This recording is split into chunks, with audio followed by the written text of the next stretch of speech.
This is the latter half of the battle for Norway. Since the new Norwegian king Harald didn't keep his word, his call was not answered by the chiefs. Their forces greatly outnumbered by the enemy. The first line of defense was quickly breached. Eric, the commander at the second line of defense, took advantage of their high ground to launch multiple volleys of arrows at the enemy. They deployed a mechanism resembling spiked balls,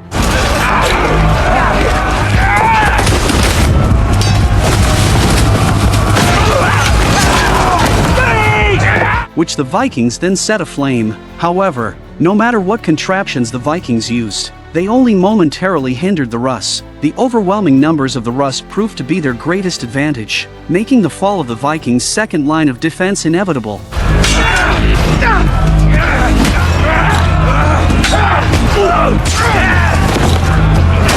During the battle, Chieftain Thorkel, the only leader truly supportive of Harald and who responded to his call, was the first to fall. This implies that if Harald had not relied on false promises during his election campaign, the throne of Norway should rightfully have belonged to Bjorn. Had Bjorn been king, his prestige would have quickly rallied the chieftains to his aid, potentially averting this disastrous battle. Seeing his own forces dwindling and the Russ continuing to land in relentless waves, Harald realized the situation was hopeless.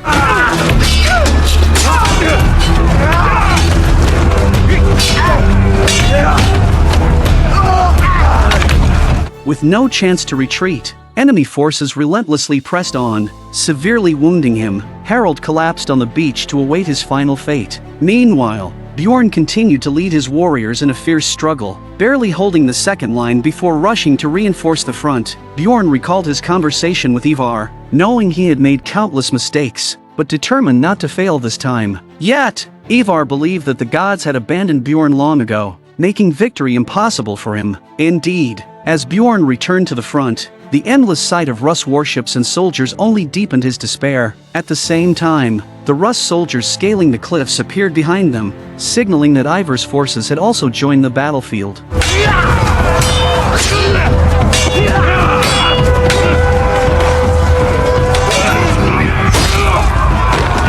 Though Eric was a skilled fighter, the overwhelming enemy numbers meant he could only order a retreat. As Harald lay gasping for breath, he urgently told Eric that escaping was crucial. Without a moment to spare, Eric picked up the crown from the ground and swiftly fled the battlefield.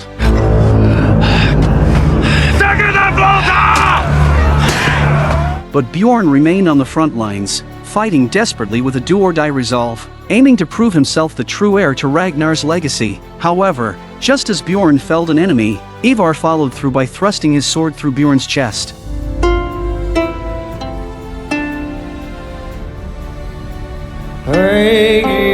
With the fall of Harald and Bjorn, the battle concluded with a victory for the Russ. The gods abandoned you a long time ago, my brother. There's no way you can win. Believe me. No way you can win.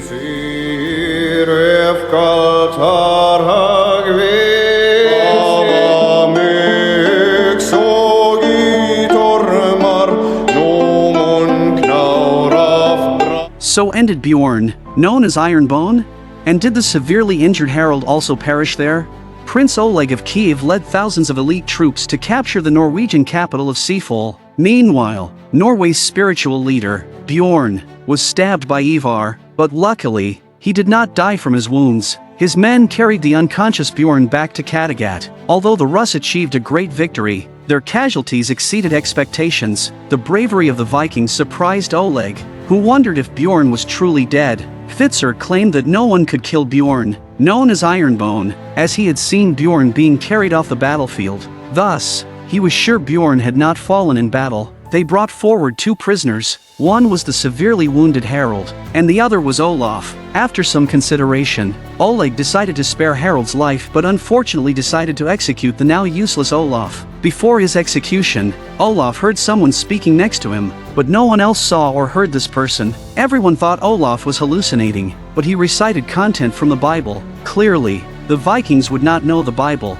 so Oleg had to believe that a saint was protecting Olaf. In order to train Igor, Oleg tells him to burn Olaf, and after much hesitation, Igor does so. Afterward, Olaf clasped his hands together and did nothing, allowing the flames to devour his body. This eerie spectacle severely disturbed Oleg, who hadn't expected such a powerful spiritual presence from a heathen, and he quickly fled the scene.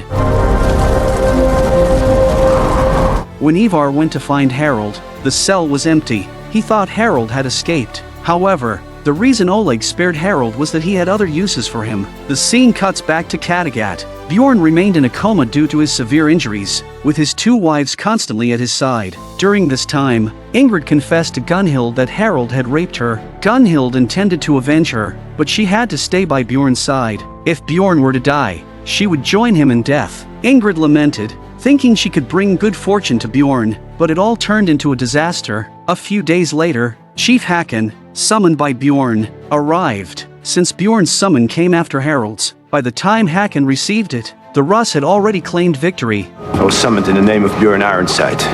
And when you're summoned by son of Ragnar Lothbrok, then you come. By then, Bjorn had awakened. Knowing that the Russ would soon attack Kattegat, he prepared for another battle. We need you. We need you to live, to lead us. Your name alone is worth 100 warriors. No, 1,000 warriors. Soon, scouts spotted the Russ army moving towards Kattegat by land. Eric believed that even with Hakon's support, they were still outnumbered. The most crucial issue was that Bjorn could not fight, which would significantly lower their morale. Thus, Eric suggested delaying the battle to wait for more chieftain support. Although Eric was correct, this still angered Bjorn. As a descendant of Odin, he would never allow Christians to trample his people unchecked. Bjorn became so impassioned that he even coughed up blood. You are no true believer. Why don't you just walk out of the gate? Surrender. Is that what we have come to? Is that how our world will end? Eric felt ashamed after hearing Bjorn's words and sincerely apologized to him. He admitted he did not have Bjorn's vision and acknowledged that no one in Norway could replace Bjorn. Eric placed the crown on Bjorn's bed, marking him as the true king of Norway from that moment. Bjorn understood Eric's analysis made sense. At that moment, he cared not for crowns but only wished to save his people from the Russ cruelty. Thus, Bjorn devised a strategy to address this national crisis. What was Bjorn's strategy, and what would his fate be? This is the personal finale for Bjorn Ironbone, son of the legendary Viking, Ragnar. In my opinion, Bjorn's curtain call is the most heart-stopping and gut-wrenching moment of the entire series. On the eve of the great battle, Chief Hakon ventured alone into the Russ camp to announce Bjorn's death and to offer his surrender to Oleg. Yes, I saw the body with my own eyes. His wives are lamenting over it. There's great sorrow in Kattegat.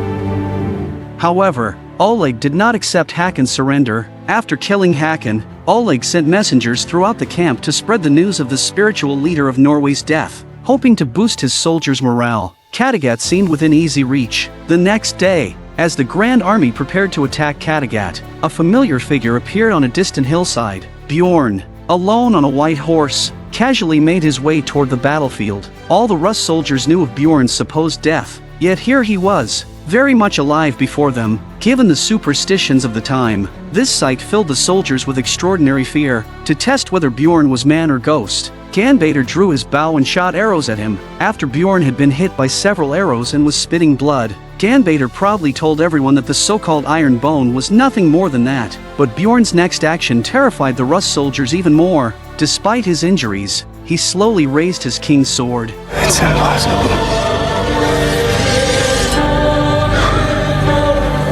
I told you, Ivar, you can't kill him. He's not a god. Neither are you.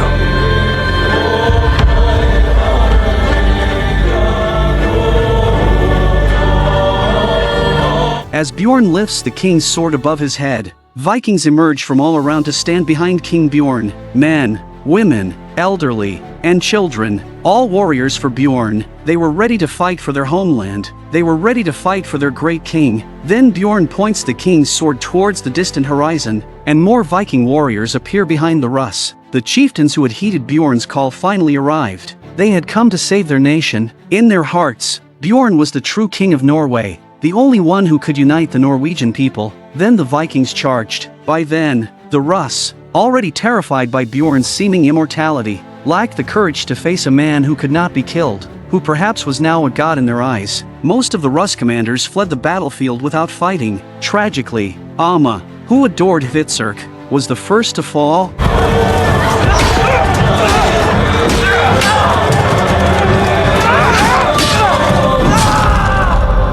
Farewell, my brother. It gladdens me to know that Odin makes ready the benches for a feast. Soon, he will be drinking ale from curved horns. The Valkyrie summon you home. Ultimately, Bjorn's great sacrifice secured Norway's safety. His self-sacrifice was a stroke of genius, inspiring his people and daunting his foes. With this, after the departures of Ragnar and Lagertha, the show's third soulful character makes a tragic exit. From the first episode, we have watched Bjorn grow, much like parents watching their child. From receiving the title Ironbone from Ragnar to completing the harsh winter trials, from his journeys across the Mediterranean to his campaigns in England, from being king of Kattegat to being king of all Norway. Although Bjorn lacked Ivar's cunning intellect, these minor flaws did not diminish his greatness. He was fiercely brave, generous, loyal, and awe-inspiring. His deeds are too numerous to be summed up briefly. While this is not the true end of the historical Bjorn, no one's sacrifice is more valuable in this series. Bjorn alone united all of Norway, using his last breath to repel the invaders. After Bjorn's death, Gunhild built an eternal mausoleum for her revered husband, commemorating his contributions to Norway. Farewell, great Bjorn, farewell, the true warrior in our hearts.